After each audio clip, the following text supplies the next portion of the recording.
we'll just start the meeting. So I'm gonna make a motion for the meeting to be called to order. Does anyone want to? It's Jen Grove. I'll motion to call meeting. Thank you, Jen. And anyone second that? I'll second.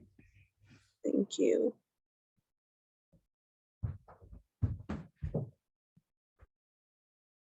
I believe the time is 6:03.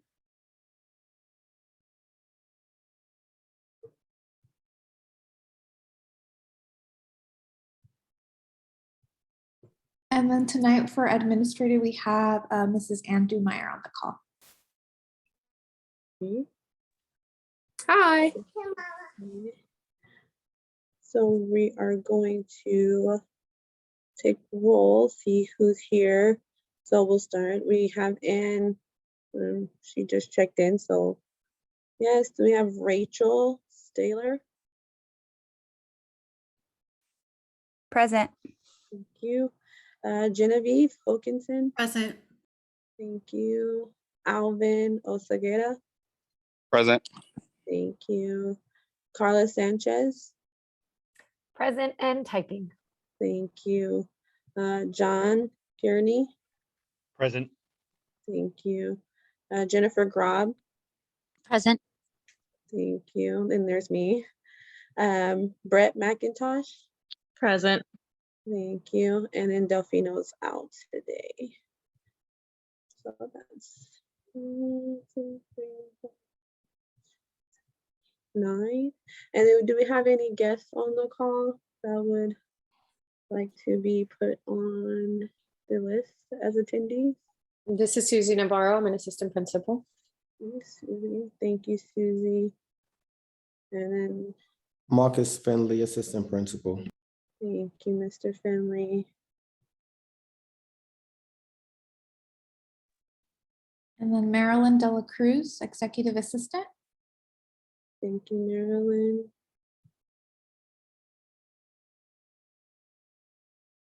And then we just did have somebody join the call.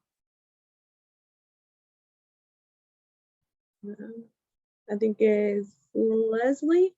I see. Is that?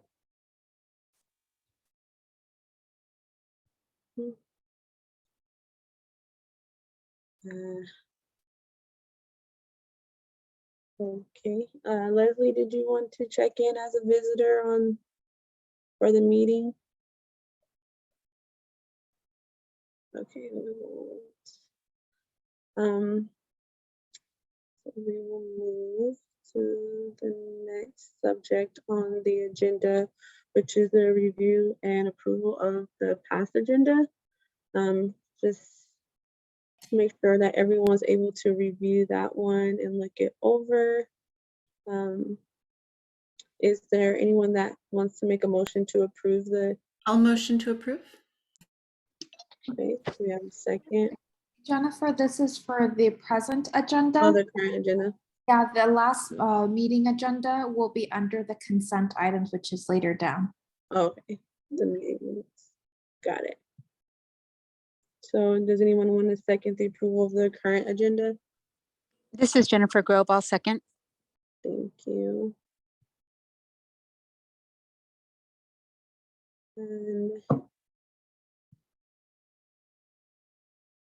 do we want to take it to a vote? So we'll start. Oh, my apologies. There actually shouldn't be a vote on this section. Okay. Okay. Does anyone have any comments or notes about anything on the agenda that they would like to bring up? Okay. So nothing there. So we'll move on to the next item, which is an invitation for anyone to address the board with any concerns or topics that they would like to discuss. Okay, nothing there. So we'll move on to item 6, which will be the reports and discussions topic. And I believe we have a presentation from Mr. Finley. So I will let him take that over. Alrighty, thank you so much. It's time to share our academic presentation for our most recent assessment taken, which is the STAR assessment. When we met earlier this year, we had shared the assessment data for the beginning of the school year, and we are here to present the T1 results. As we go through the slide deck, you would see comparisons between the beginning of the year data and the current cycle that we just ended, the T1 cycle. So let's get started. Why is it not moving? Okay, as you know, we do the STAR early literacy assessment for TK. This comprises of both ELA and math. We do the STAR math assessment for grades 1 through 6, and we also do the STAR reading assessment for grades 1 through 6 as well. We had just completed, go ahead. Sorry to interrupt, but I'm noticing that your presentation is not up. Did you need me to adjust the share options? It is showing that my screen is sharing. I see it. Okay, perfect. All right, then I clicked the right thing. Thank you. But you know what, Marilyn? I don't see it. I don't see it either. I don't see it either. Yeah, Big- I big- scroll over. So do you want me to stop and try again? I have a magic screen, I guess. All right, let me try. I could see it too. Yeah. Sorry, just run my mouth for nothing. All right, let me try again. So wait, how many people were not seeing? Or not. Yeah, I'm not either. I cannot. I see the agenda. Oh, I It's also, not currently up. Yeah, it was up there. Now it's back to the agenda. okay, let me try again.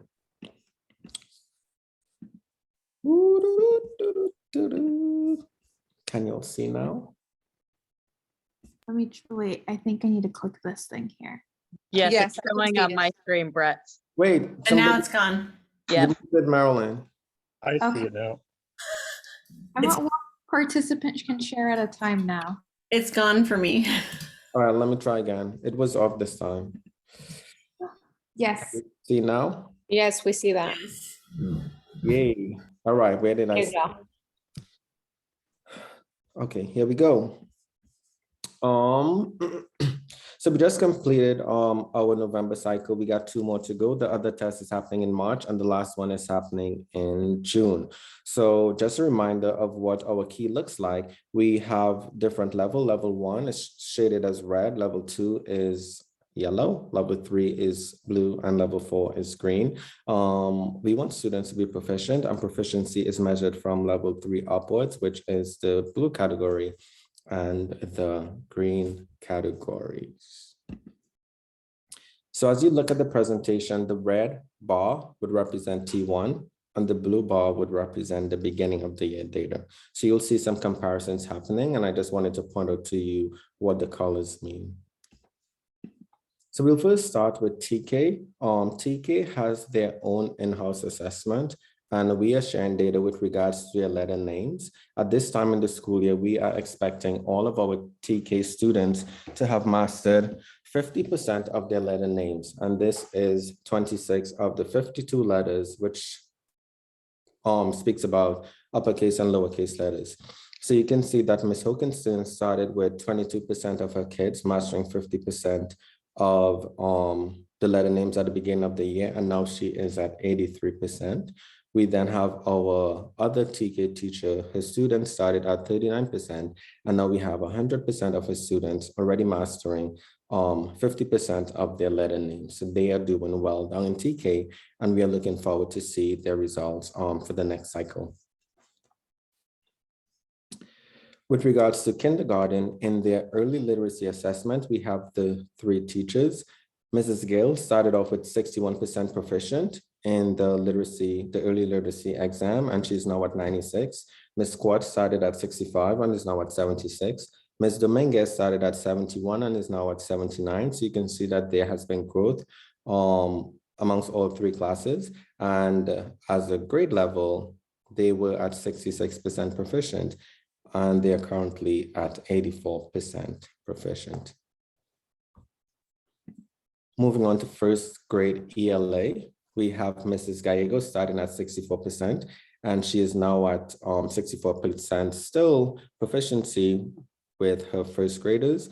We have Ms. Gascon starting at 59. She had a little dip of 3%, now at 56. And then we had Ms. Bailey at 65%, and she's now at 43% proficiency. Overall, as a grade, they were at 63% at the beginning of the year, and they are now at 54%. So we have definitely seen a decrease in proficiency percentages at the first grade level in ELA when we compare the beginning of the year to where we are at right now. In second grade, we had Mrs. Lyons starting the year at 64%, and she's now at 73%. Mrs. Allison at 46, now at 67. Ms. Hassan at 56, now at 60. And overall, as a grade team, the second grade team had 55% of their students proficient in ELA, and they are now at 67. So we have seen is that 7? 7, no, that's 12% growth in ELA in second grade. In third grade, we had Mrs. Kirkling starting at 57. She's now at 76. Oprah's at 41, now at 57. Tolson at 45, now at 57 as well. And we see as a grade level, they started at 51% proficient, and they are now at 63. So we see growth as well in the third grade when we look at ELA. At the fourth grade level, we had Ms. Contreras starting the year off at 63. She's now at 75% proficient. Mrs. Oropeza at 52. She's now at 70. Mr. K at 47. He's now at 57. And as a grade level in ELA, they started at 54. They are now at 67. So we see growth as well in fourth grade ELA. In fifth grade, we had Mrs. Snyder's class starting with 63%. They are now at 72. We have Mr. Rodriguez's class starting at 72. They're now at 77.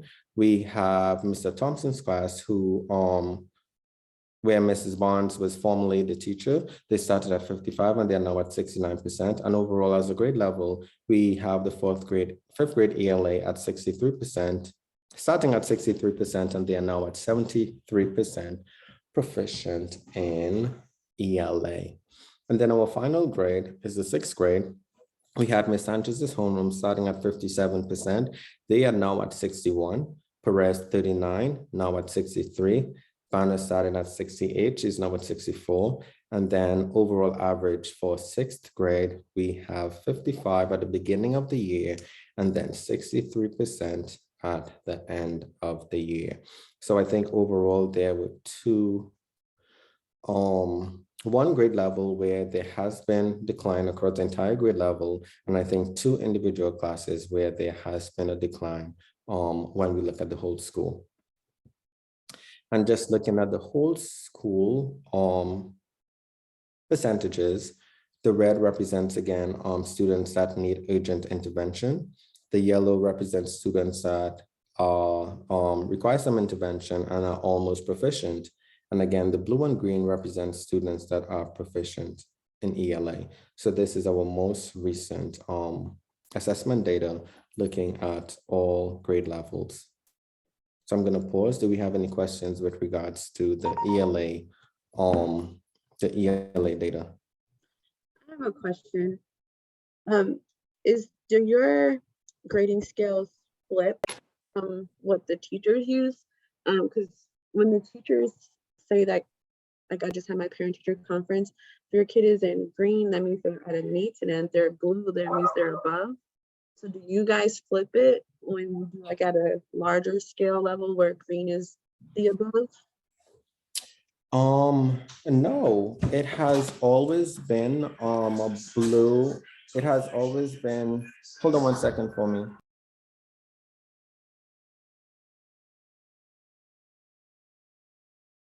It has always been green being above and blue being at level. but both blue and green represents proficiency. I'm not sure if that answers your question.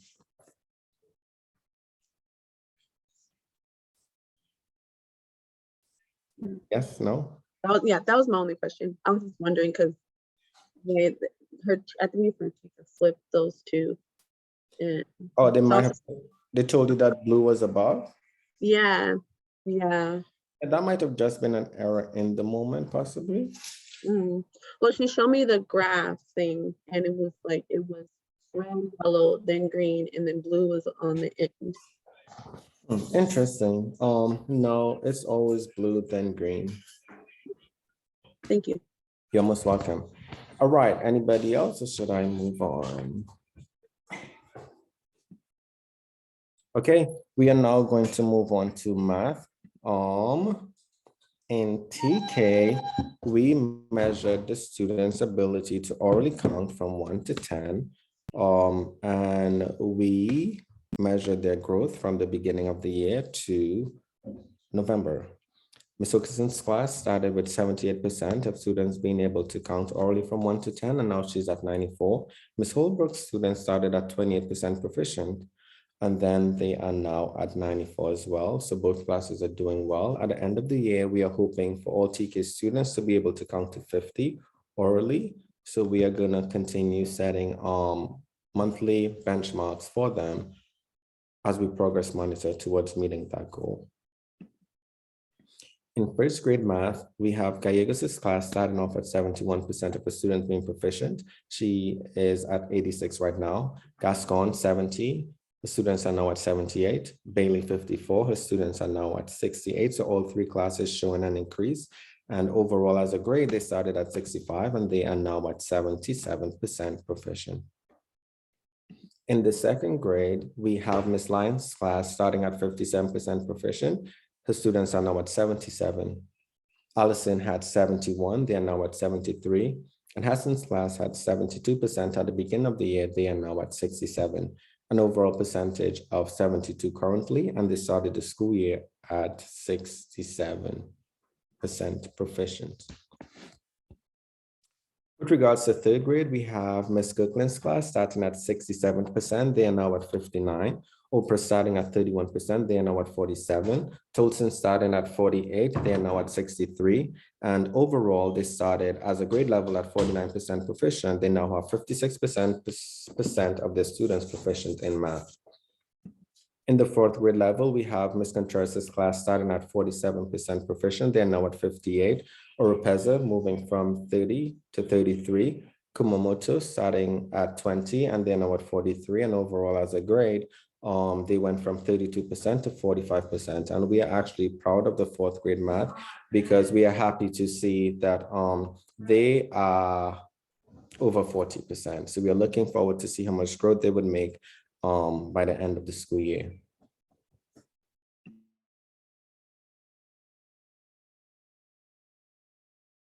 Moving on to fifth grade, we have Ms. Snyder's class starting at 17%. They are now at 24%. We have Mr. Rodriguez's class starting at 21%. They are now at 40% proficient. Bonds starting at 14%, and they are now 21, who is now Mr. Thompson's homeroom. And overall, they started at 17%, and they are now at 28%. So once again, we're happy to see the growth, and we know math is one of our focus areas, and we are hoping to see that growth continue as the year progresses. In the sixth grade, we have Sanchez's class starting at 14%. They are now at 21. Perez starting at 25, now at 33. And Banner starting at 25, they are now at 46. So growth again in all three classes.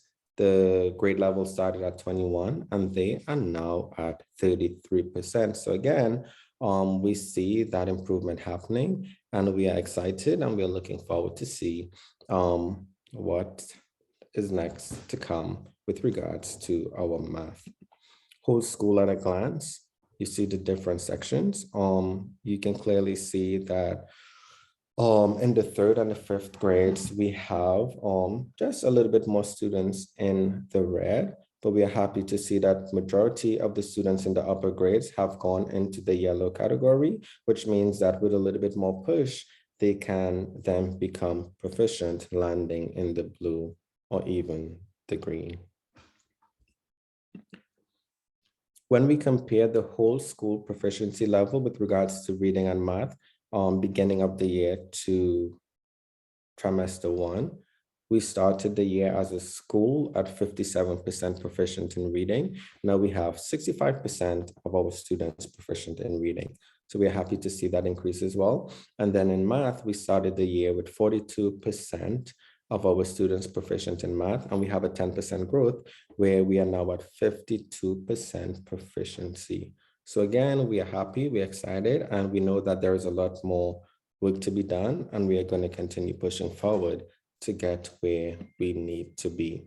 Our next assessment will happen, I believe, in the 3rd week of March, and our teachers are working really hard right now to make sure that they set students up for success to be successful on the March assessment. And right after that, we will go into SBAC prepping mode to have our students in the upper grades ready to take the SBAC assessment.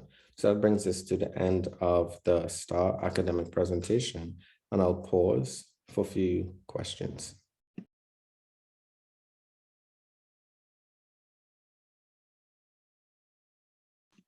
Righty, going once, going twice. I have a question. Yes. How well are the STAR tests like predictors of what's going to happen in SBAC? That's a great question. Actually, when we run the STAR test reports, there are 3 options. You can run the report at a district level, you can run it at a school level, and you can run it with regards to alignment, with regards to the STAR assessment. So our scores that we are seeing here on the STAR assessment is actually aligned to what the results can look like on the SBAC, hence why we run the reports that is aligned with SBAC. And it's a little bit more rigorous because if you run the report at the district level, you would see the scores increase a little bit more. But the state level benchmark is a little bit higher than the school and the district. So yeah, it sets us up to have a clear pathway as to where we're headed with regards to SBAC. Cool, thank you.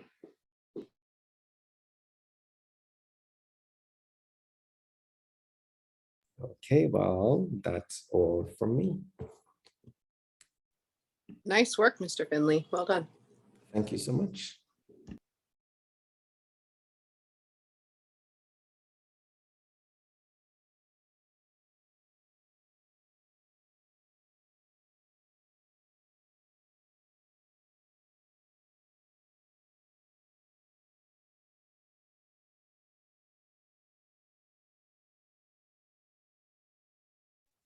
Sorry, I was muted the whole time. If we want to move on to the next section, which would be a presentation from Ms. Navarro.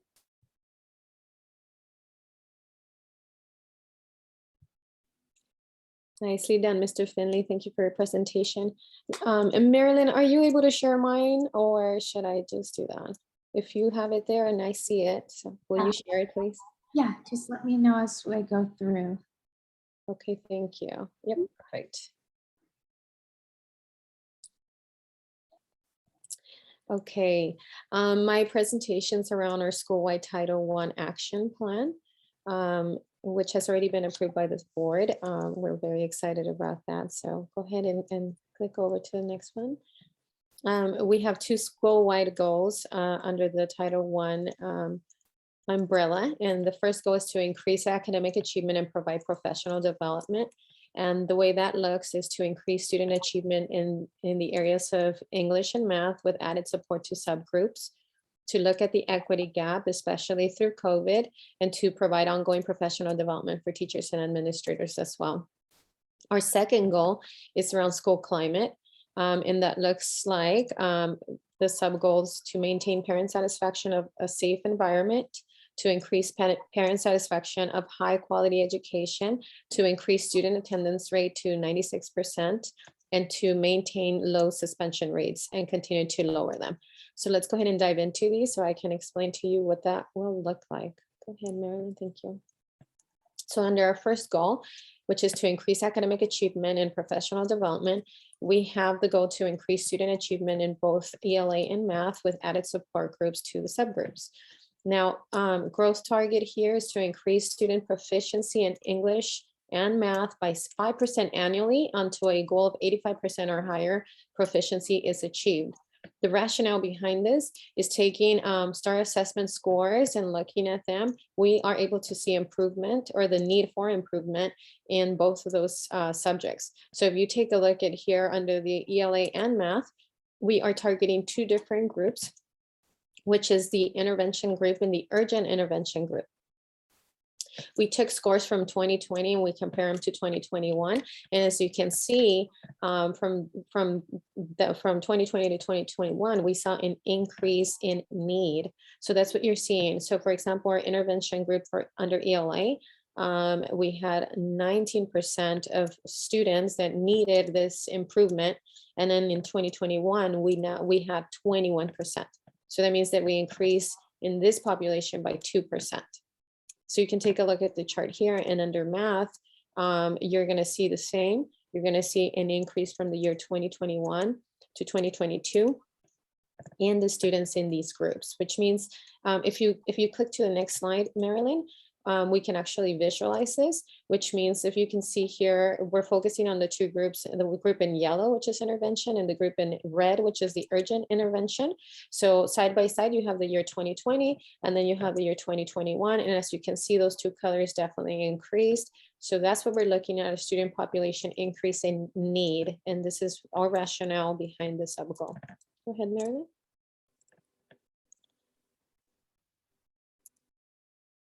Can you click? Oh, yeah, this is here. I was like, wait, go ahead and go back just so I can show. Sorry, Marilyn. So this is the math comparison. So I also want to just point out, again, it's the intervention group and the urgent intervention, which is the yellow and the red. And it's a visual as to how much increase in the student population, like what happened here in just a year. So we have our work cut out for us for sure. Go ahead, Marilyn. So now the mitigating the loss, the LEA, which is a school, offered free tutoring a summer program this last summer, and it's going to continue monitoring the progress, holding monthly data meetings, offering intervention tutoring sessions throughout the day, offering small group instruction, offering pullouts, continued teacher observations with feedback, and we will be offering staff professional development as well. The monitor progress tools that we will be using are the STAR assessment scores, and the local leadership will ensure to report the progress to students, staff, and parents as well.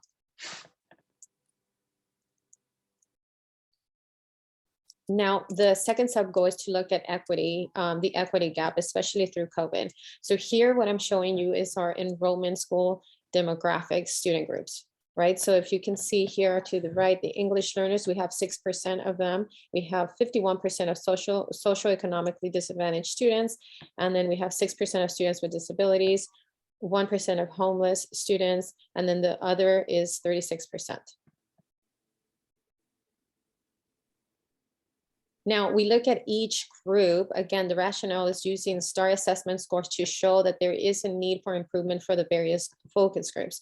So here I'm showing you an example of some of the subgroups that we look at closely. For example, the English learners, 50% of them tested proficient in the ELA subject, and then only 41% tested proficient in math.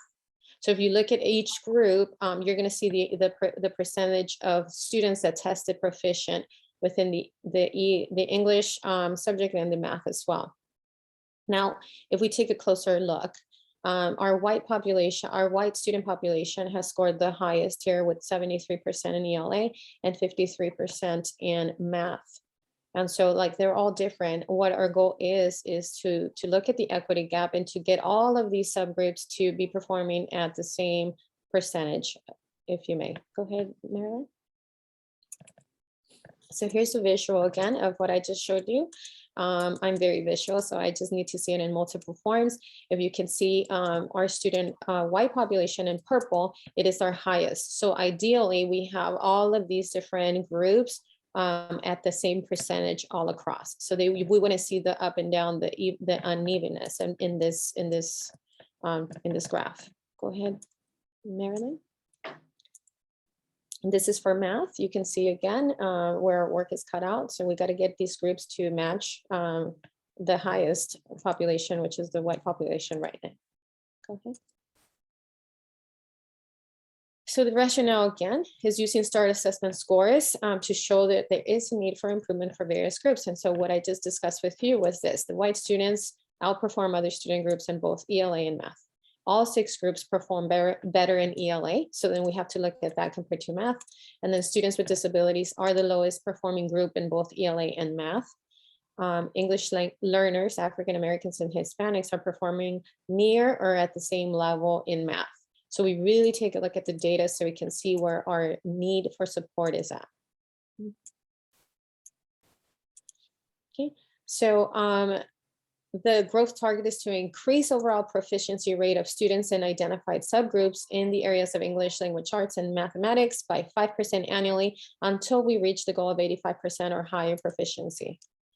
Mitigating the loss, the LEA, which is the school, will continue to offering free tutoring summer programs. Perhaps we're going to look at that, actually put a pin on that for next summer.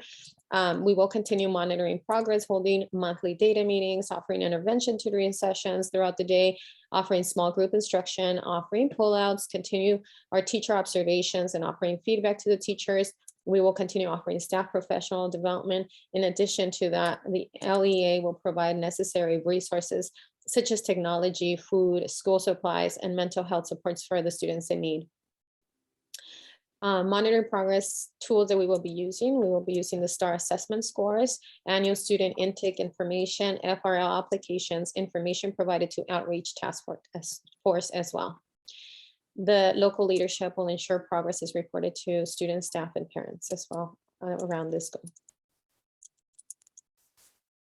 Now for the third sub-goal, which is providing ongoing professional development for teachers and administrators, these are some of the professional development subjects, if you may, that we offer, that we have been offering and will continue offering. It's around curriculum implementation, technology integration, data monitoring, restorative justice, whole brain teaching, classroom management, Singapore math, step up to writing, engagement strategies, TLAC training, small group instructions. And over the summer, we added and will continue discussing student discourse, productive struggle, inquiry and questioning strategies as well. To monitor progress, we will be using the STAR assessment scores, and the local leadership will ensure that the progress is reported to the staff. Our second goal is school climate. And we have a sub-goal of maintaining parent satisfaction of a safe environment. So the growth target is here to maintain at least 95% or higher of parent, student, and staff satisfaction.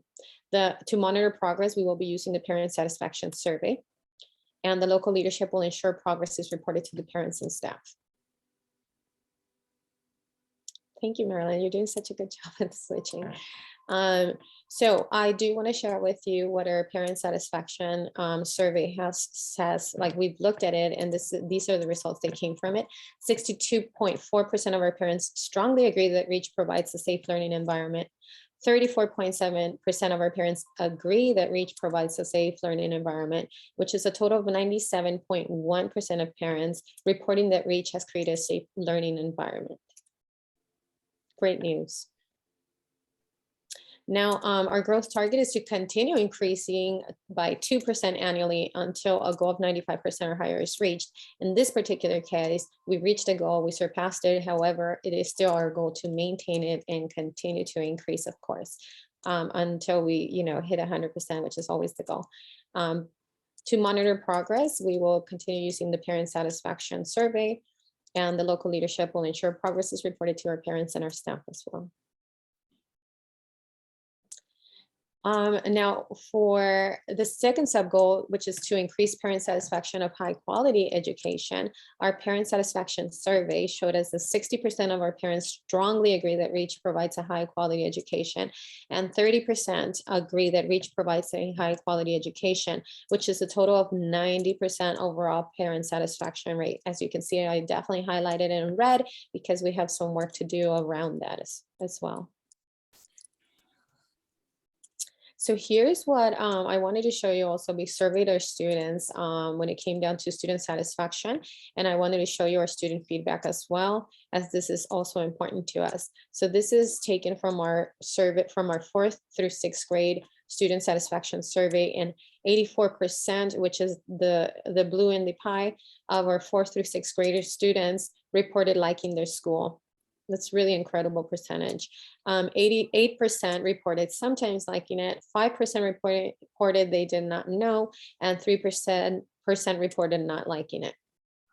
We're of course going to continue aiming to maintain our school climate satisfaction rates with all of our groups, students, parents, community, and staff as well.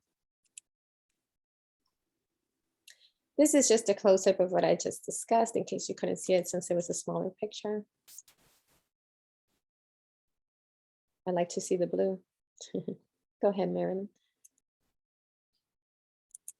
Now, our third subgroup is to increase student attendance rate to 96%.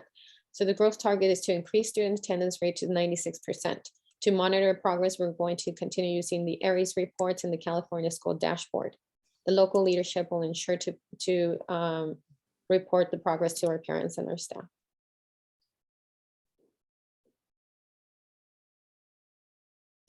Now, for the year 2019, out of 613 students, chronic absenteeism declined 3.6%, which is a great deal. We want to keep that up for sure. So 11.6 of our students were chronically absent that year.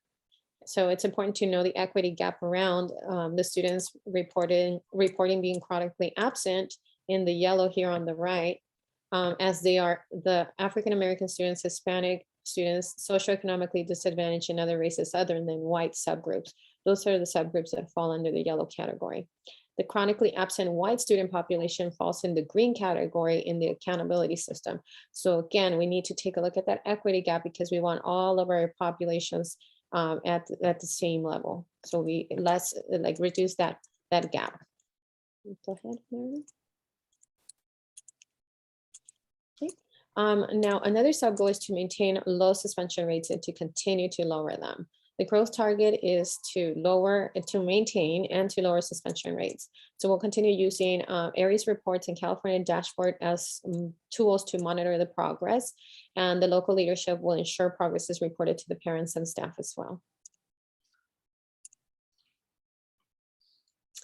Now, the LEA will continue to maintain low suspension rates. So I wanted to show you for the 2019 school year, out of 613 students, only 1.9% of our students were suspended at least once in the school year. Our suspension rate, so as you can see on the right, it's actually, if you look at the dashboard, like it's under the green. We want to keep it at the green or better, which is the blue. Our suspension rates declined by 0.8%, which is excellent. So in terms of equity, again, the African-American groups of suspended students falls in the orange category. And the white student group falls in the yellow category. And then we have the Hispanic, socioeconomically disadvantaged, and 2 or more race subgroups of students falling in the green category in the accountability system. So as you can see, again, we need to look at this equity so we can make sure that we close that gap. Go ahead. This concludes my presentation. Any questions or feedback? Apologies, this is John. I do have one. As far as your absenteeism, are you factoring in or are you just ignoring the COVID exposure absenteeism for that? Is that not part of it, or is it? That's a great question, John. Thank you for asking that. My gosh, that's a whole thing, right? Across all schools right now. But I do want to say that we're definitely counting the exposures, for example, or even students that do have COVID. We actually, their excuse as if they had gotten a doctor's note, for example. So the state treats them very differently. So they're not marked as absent, and just as if you were taking a vacation or a random day at Disneyland. They are taken into account. We have a different marking in our system, in our area system, that really shows in our reports if a student has been quarantined or if they've been out for COVID. And so the state definitely takes them into account.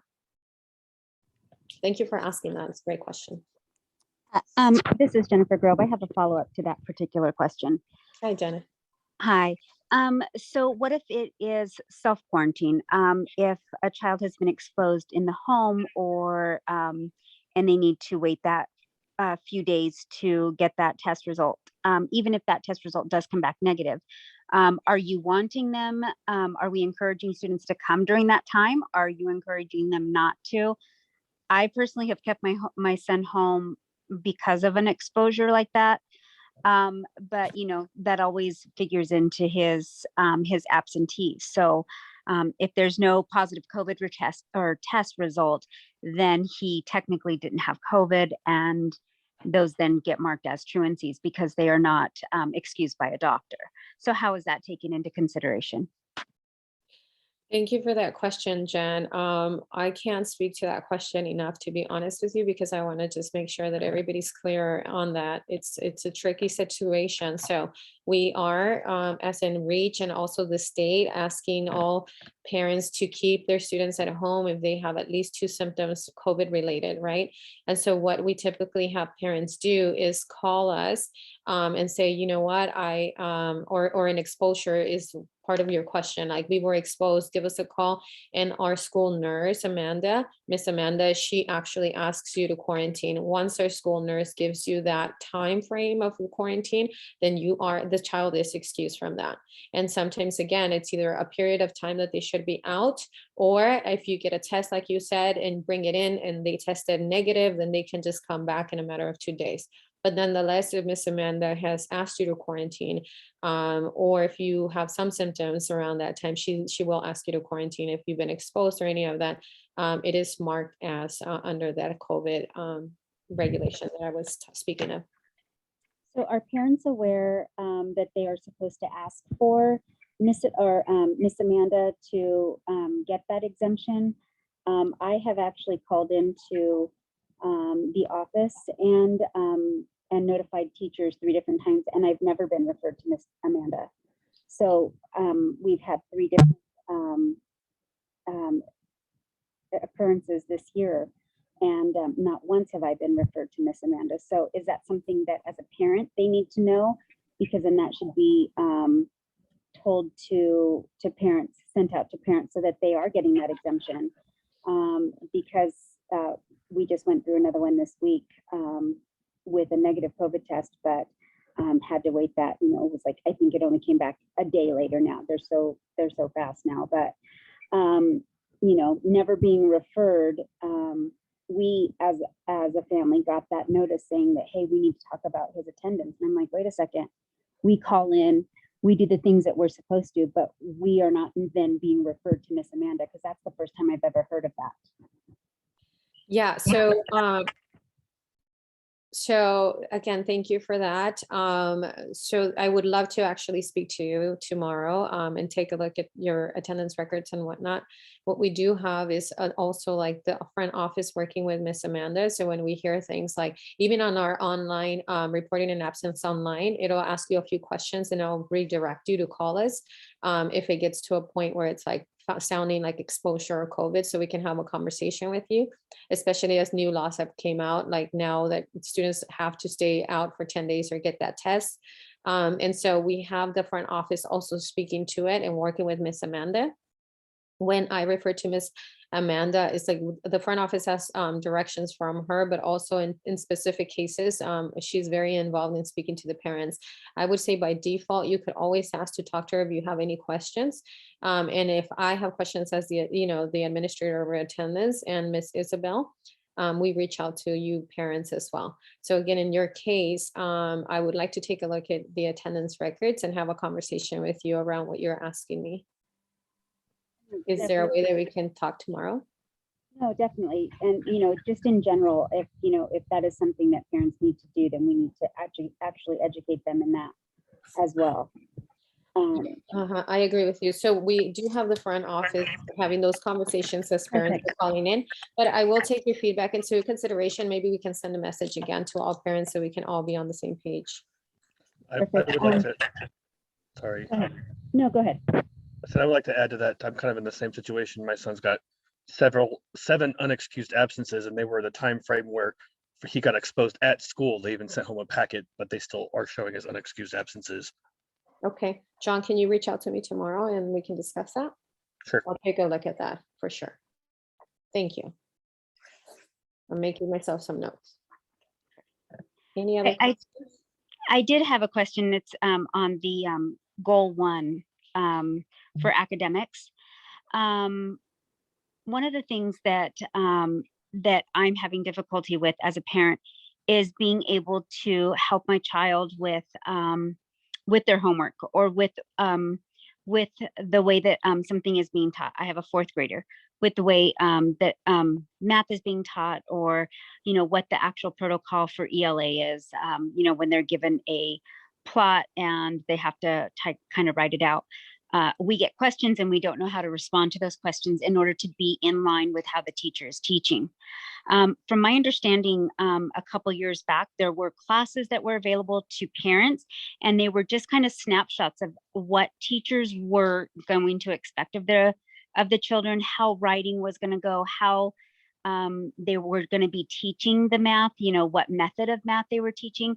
So that way, as parents, when we got those questions at home, we had an inkling of what was going on in class. Because at this point, we're going in blindly, and and it's hard for us to see that frustration in our child and not have that answer. So is there a possibility to get those classes back, even if they are recorded Zoom sessions?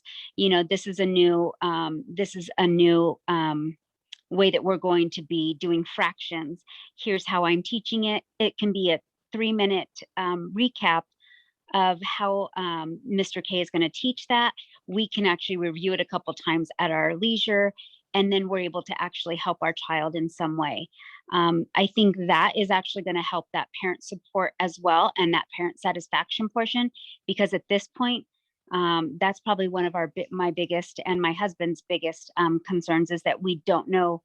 We're from old school where we do everything long division and long, and so we want to revert back to that, but we know that we're going to only hinder our child if we do that. So getting any kind of support, paperwork, Zooms or mini sessions where we can actually learn what they're doing, so that way we can actually support our children. That would be a recommendation for me. Great. Thank you so much, Jen. I'm hearing what you're saying. We do teach Singapore math. We haven't deviated from that. So I'm going to go ahead and recognize again out loud that it is incredibly different from how we learned it in our school. So, I mean, it's absolutely true. You're right about that. And so you're definitely not the only parent that's at a loss when the student asks questions, because like we never learned the Singapore math unless you're teaching it on site, right? And you're getting that constant training. So I'm hearing what you're saying, the way that, and so I'm going to have 2 thoughts around that. The first thought is we try to teach the content as best as we can to take it off of the parents' hands. This is why we hold the small group instruction, the tutoring sessions, and all of that. So we can really, as a school, we try to aim to provide that support in-house. So we remove that extra if you may, responsibility from the parents. Now, I know for a fact the students come home and they have questions as well. So I will definitely take your feedback and put it on that table to provide, to see how we can provide snapshots, as you said, to the parents to see what we are learning. I am going to mention that to Dr. and team, we'll be discussing that. So I appreciate that feedback. I want to mention to you that I have heard from parents, and just an FYI, while we figure out what we're going to do on our end, I have had some parents that have actually YouTube. They have told me they're YouTubing the Singapore math, and they comes up and they're like, I even understand it better because I can repeat it. And they're kind of learning it alongside, which I thought was pretty interesting. I'm not trying to send you to YouTube. I'm just adding some tools to your toolbox while we discuss on our end how to best support that. So I appreciate that feedback. No, and we use any method that we can. So I have a teacher in our family that that is a math teacher. She's at a high school level, but I can reach out to her. So there are different tools, like you said, we can use in our toolbox. But at a core, it is a parent's responsibility to be involved in that child's work. So while you're saying you want to take that responsibility away, as a parent, I want that responsibility. I want to be able to support my child. Because they are going to be a little bit more comfortable to ask me a question than maybe a question that everybody else is getting in a classroom of 30 and that he's not getting.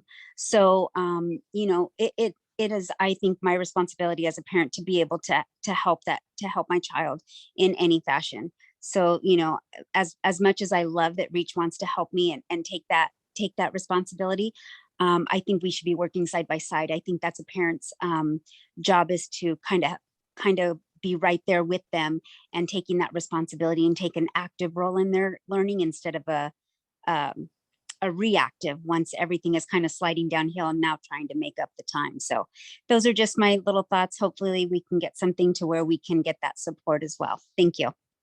100%. I really I will never, ever get tired of hearing a parent partner with us. Of course, that's exactly our goal. It's like to have those parents working alongside. And so I appreciate your thoughts, and I appreciate that that mentality as well, Jen. Thank you for your thoughts. Any other questions? Okay. All right, thank you, Ms. Navarro. And Thank you, Susie. My pleasure. so we will move on to the next item on the agenda. I see on the agenda that we have the election discussion next, but I do see that we are quickly approaching 7 o'clock. So I wanted to see if everyone wanted to move forward with continuing to discuss the election. I know it's like a long-standing discussion that we have been having, or do you guys want to table it until Delfino is back, because he is such an integral position, or would you want to just move forward with the discussion without him? My understanding was that at our last meeting, Dr. Rente said that all of the positions have to be reelected this year, but that we can designate certain ones to fall like every other year. And then or not every other year, I think we said like 3 years and 2 years. Is that what we were going to say? So like, is that the discussion we need to have, is like which ones are going to be, and then on the years that they end up, because there'll be times where that overlaps where everybody's up, and so we need to, like, we can hold some special election, or is that was my understanding. Is that correct? That's where we're at. So we came up with this kind of plan for 3-year term for chair, and I believe the secretary as well, right? And then the vice chair was 2 years, and then the year that they landed on the same year, there would be a special election that year for the chair and vice chair, if they landed on the same year. Okay, so what about the rest of the positions? Were we going to just have those be every 2 years and everyone is reelected at that point? Well, I know we had a few positions that were volunteered to go up for elections. I know we were talking about doing a full-on election this year, but I think the idea was that we were going to speak on it to see if, because to wipe out the whole committee and then hold everyone's position up for election. I think that was like a further discussion. Right. But we never really came to a consensus about how we would actually go about that, because I know that people were saying that they did want to volunteer for their position to be up Okay. this coming year. Because my understanding was that Dr. Renty said that all positions Marilyn, do you remember, was it that all positions have to be reelected this year because that's what we had specified before? And then going forward, we can change it so that going forward, that would be the case, that we would have them as like rotating. I was gonna say, I have the minutes for the last meeting, so we can take a look at the notes. Yeah, I think what she said was that we were supposed to look at, she was gonna look at how the other committees did their reelection process, and we would come back to it. So that's why we tabled it, because she wanted to see how the other committees were going about their reelection process. So we never, we just like opened the discussion again. Did you guys want to take a look at the notes? I can switch to the tab right now. Yes. I had reviewed it, but like super quick. So I definitely would love to see those again. Yeah, and then I think for my purposes, I guess depending on when these elections happen, just being able to support you guys with like creating content to advertise for it, eventually getting to the point when there's ballots involved. But let's see. Right. Academic presentation, schoolwork plan, and then bylaws. So this is what we have from the last bylaw. Just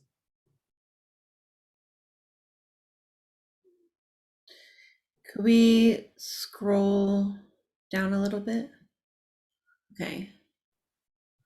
Okay, so everyone will reelect this year, and then we decide which terms will be shorter or longer to stagger the positions and make sure that officers are staggered. Okay. So since we ran for 2-year terms before, we have to stick with that, and then we can create bylaws to position. Okay, so that is so we all have to reelect for this year, but we can go ahead and set it up so that the next time these are in place. I feel like it would be best if everybody's here for this particular discussion, just because we're going to be making some major changes to our bylaws for which positions. Like, I don't know about, what do you all think? John or Brett, Carla, Alvin? I agree to wait for Delfino just so everyone can come to a consensus. I think his opinion will be very well welcomed. Yeah, I agree. I think we should wait until all board members are present to decide on that. If at all possible. Okay. We're in agreement then.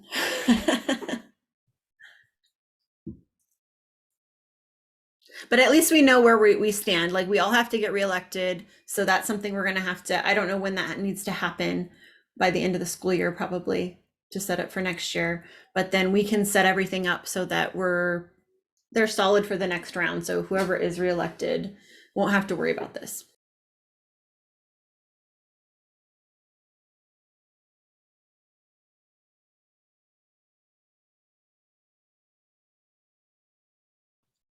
Okay, moving on. So we'll table that till Delfino returns.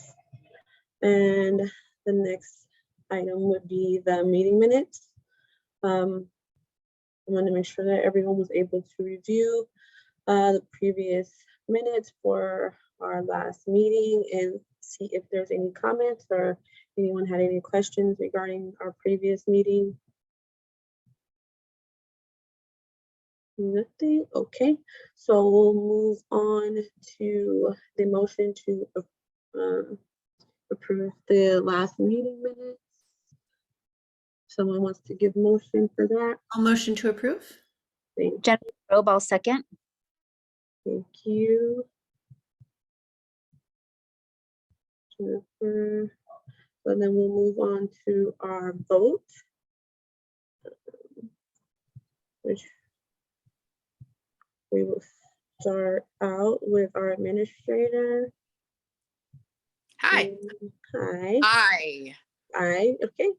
We have one aye from Anne and Rachel. Aye. Thank you. Genevieve. Aye. Thank you. Mr. Osagiba. Aye. Thank you. Carla. Ms. Sanchez, thank you. Ms. Joy Kearney, I admit I didn't give enough time to it to look over it, so I'm going to abstain. okay, thank you. Jennifer Robb, Aye. okay, I as well. And then Brett McIntosh, Aye. thank you. And then Delfino is absent. All right, we have 8 ayes. We'll move forward with the approval of those minutes.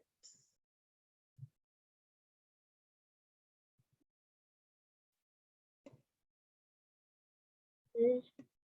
And I believe the final, there's no action items this month, so we'll move forward to any comments from the board. Anything you guys want to discuss further in the next meeting or anything regarding this meeting? Can I just make a comment that I don't know how much it would cost, but we got that really cool logo that we voted on last year. It'd be so cool to get like stickers or something, you know? Like on my water bottle. I don't know what I'd put it on, but I would love to get a sticker. I'm just saying. I don't know. It's just a cool logo. Like, great job, Rachel. Could put them in the student store. I want a t-shirt. Yes, I do. But then, like, I just bought a t-shirt for the APAC and then we got refunded because there weren't enough purchases. So I don't know. That's a great idea, both of those stickers and t-shirt. Just to walk around with them and advertise it. Can I have a 10-foot blow up lawn ornament?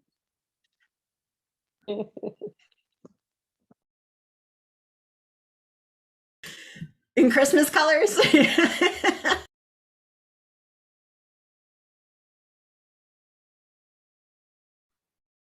Carla probably doesn't need to put all those comments, right, Carla? Yeah, just the general idea that we want something with the logo. I think we're good with that. Unless you all want me to type more, I'll do. I'm sure Dr. Inti would authorize buying some stickers. They're not that expensive. I just ordered some for student council. So I'm sure that it would be fine to do that. Great. The student council president just heard and he's all excited now. Woo! Oops.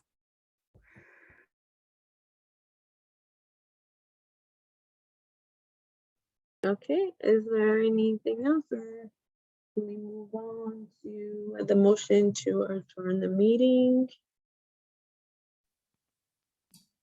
Motion to adjourn. All Second. right, thank you. Thank you. Second from Genevieve.